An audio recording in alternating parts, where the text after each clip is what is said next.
Chers auditeurs, nous célébrons aujourd'hui le premier dimanche du temps de l'Avent de l'année liturgique A. En cette année, nous lirons prioritairement l'Évangile selon saint Matthieu pendant les messes dominicales. Comme c'est le premier jour de l'année liturgique, nous serions attendus à un texte du début de l'Évangile de Matthieu. Mais nous sommes plutôt presque à la fin du 24e chapitre de cet évangile. Le discours de Jésus porte sur la fin, sur son retour. Jésus nous invite à veiller dans l'attente de sa venue.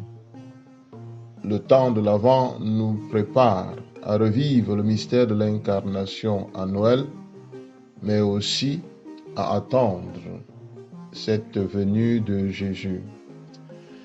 Après avoir dit que personne ne connaît ni le jour ni l'heure, si ce n'est Dieu le Père, Jésus nous demande de veiller dans l'attente de la venue du Fils de l'homme. Ce jour ne peut être prévisible et sa connaissance échappe à Jésus lui-même. Mais il n'y a aucun doute sur cette venue du Fils de l'homme. Elle est certaine. La seule et véritable alternative consiste à veiller, à attendre dans la vigilance cette venue. Pour nous permettre de comprendre ce que dit Jésus, il prend en exemple le temps de Noé. Noé avait reçu du Seigneur la mission de construire l'arche pour sauver sa famille et les bêtes du déluge.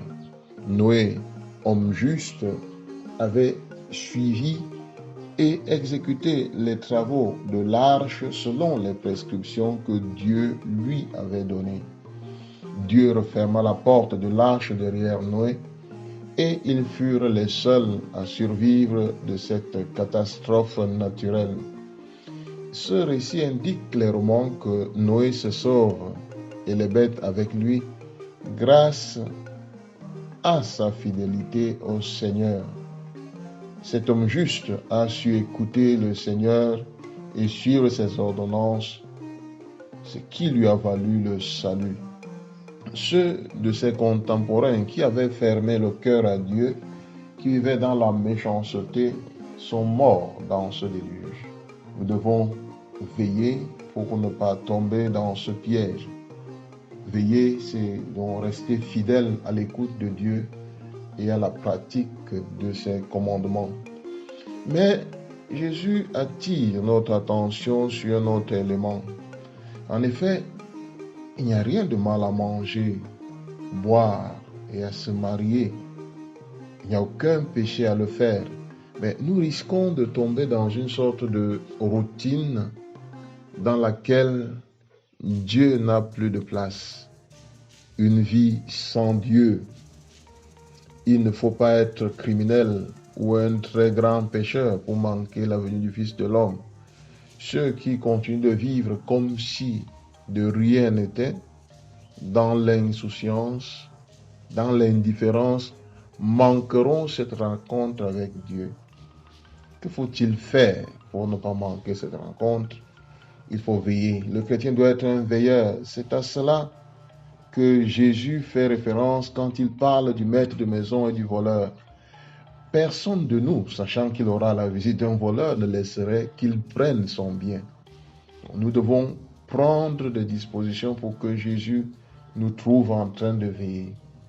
Cette vigilance peut se manifester dans notre manière à répondre à notre vocation chrétienne, la prière, la lecture de la parole de Dieu, des actes de charité.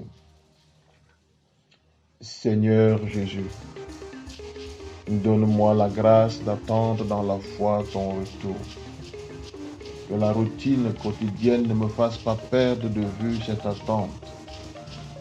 Que mon cœur veille et que je te serve dans mes frères. Notre-Dame de l'Espérance, priez pour nous.